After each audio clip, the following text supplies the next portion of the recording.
Well, thank you very much for coming. I guess you've read about the Global Diaspora Forum. There's some information on our Eventbrite and on their site.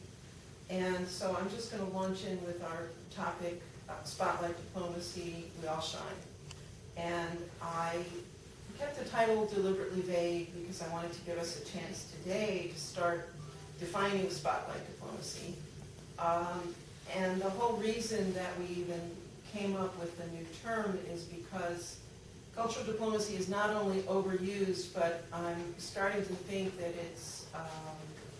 it's just become a catch-all. It's very difficult to really pin down what it is. So I thought I would start with the official definition given on the Institute for Cultural Diplomacy's website by the president of the Academy for Cultural Diplomacy.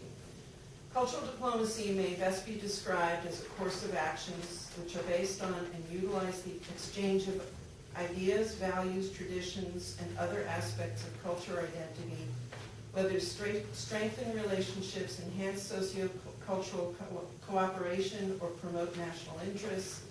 Cultural diplomacy may be practiced by either the public sector, private sector, or civil society. So on the surface, and as someone who's read that definition and others, at least a dozen times, it sounds, it makes sense. It sounds not only intuitive, but self-justifying. And I've found that over the years, when I ask people what they think cultural diplomacy means, people seem to be able to say, oh, it's the use of culture, films, concerts, to simply have an impact on others. But a few of us can really say exactly what it is and why. When is it just a concert? When is it cultural diplomacy?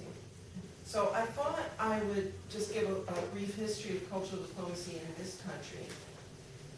Most of us think of it and are familiar with some of the practices during the Cold War, with Radio Free Europe, Radio Liberty, Voice of America, using mostly pre-existing cultural presentations, popular films, theatrical performances. But actually it was used before then in direct response to Nazi propaganda and in broadcasts. And then, really this is just skimming the surface, but in the 60s, when rock and roll started to take over, sort of doing its own cultural diplomacy, the Cold War efforts endured, but there was just no stopping rock and roll, and while the arts leaders may not have liked it, commercial enterprises were happy to see all the opportunities presented, and I know Ali's going to talk a little more about that. And then also, as jazz was outlawed in the Soviet Union, and as the forbidden fruit, this is a quote from one of my own articles, I've just been thinking about this a lot lately. As the forbidden fruit of jazz gripped the Soviet Union over time, rock and roll simply surpassed U.S. efforts to control how American culture was reaching some parts of the world. In the words of Russian rocker Sasha Lubnitsky, the Beatles brought us the idea of democracy. For many of us, it was the first hole in the Iron Curtain. In the 1970s, as the Cold War was coming to a close, funding for cultural diplomacy dried up, and federal programs were consolidated, and by then U.S. pop culture had a permanent grip. And so now I'm going to fast forward to today, to the foundation of what I call spotlight diplomacy. We not only have interactive cultural diplomacy, all cultural diplomacy is supposed to be a two-way street, where you've got exchanges, but we also have YouTube diplomacy, which is not a term I made up, it's all over the web. We have the opportunity to be our own curators. We're not only showing what we want to show and parsing what we want to parse, but also observing how others perceive our culture, other cultures, and we're looking at the underpinnings of culture, how others over time have perceived culture, and perhaps most important, culture from its making, preserving, and then sharing. This is the taking off point for spotlight diplomacy. So for me, from my sort of elevator description of what I mean by spotlight diplomacy. It's the mindful bringing together of culture from as many possible perspectives, from conception to implementation to dissemination, with a spotlight on each aspect and each constituency. The Karabakh Foundation is a U.S. 501c3 focused on preserving, sharing, and disseminating Azerbaijani culture. So when the Smithsonian asked us to prepare Azerbaijani food for the Folklife Festival last year, the culture came to life not just in the food. I mean, I think if you're just talking about cultural diplomacy, you could say, oh look, great, Azerbaijani food on the wall. But there's so much more to it. It was in the sharing of culture between the Azerbaijani students, grad students, others who had come to work, and the crowd, some of whom had never heard of Azerbaijan, and really a lot more. There were some important moments of exchange that took place. We also presented two Azerbaijani concerts, Mugham music, for the festival. We videotaped interviews, we beefed up our own online Mugham discussions and resources. We had another friend from Voice of America introduce the whole concept, so we got a lot of perspectives in there. But I think maybe one of the best illustrations about how spotlight diplomacy kind of redefines is in the process of documenting participants, audience members, everybody, videotaping. We videotaped one American man who is a musician himself and had no exposure really to Mugham. And as he was talking about his reaction to it, he started to cry. And that's since become known as our Crying Man video.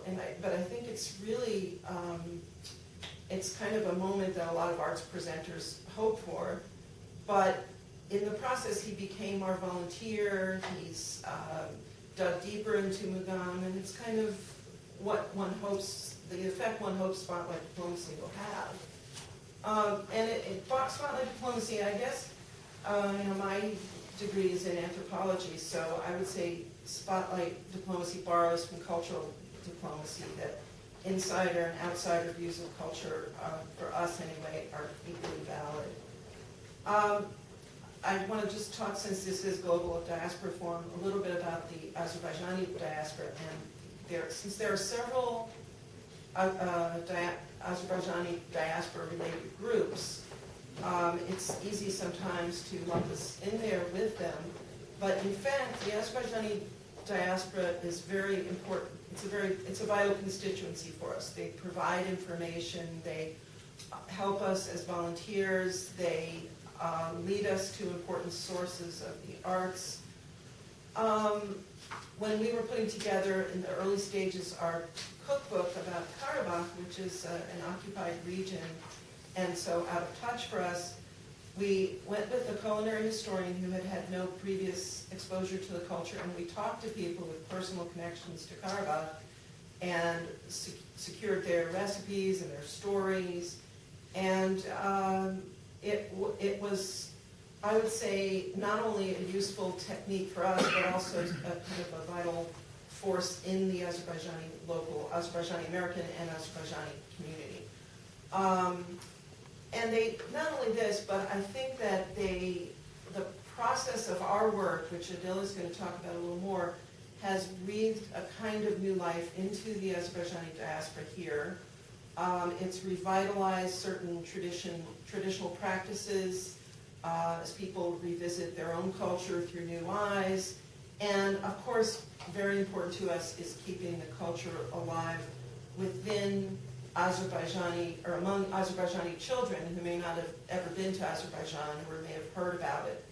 And then another integral piece of spotlight diplomacy, just as it really is in an unspoken way for cultural diplomacy, is having a space like this where people, interested parties from all different perspectives can get together, exchange ideas. When we do events, we always try to build in that opportunity. And I guess I go back again to the word mindful and the definition of spotlight diplomacy. It's not just an afterthought. It's not just oh yeah, we need to have a reception. So we build in the space for exchanges, and And really, that's about it. I want to give opportunity for, other wonderful perspectives on the topic and its impact on all of us.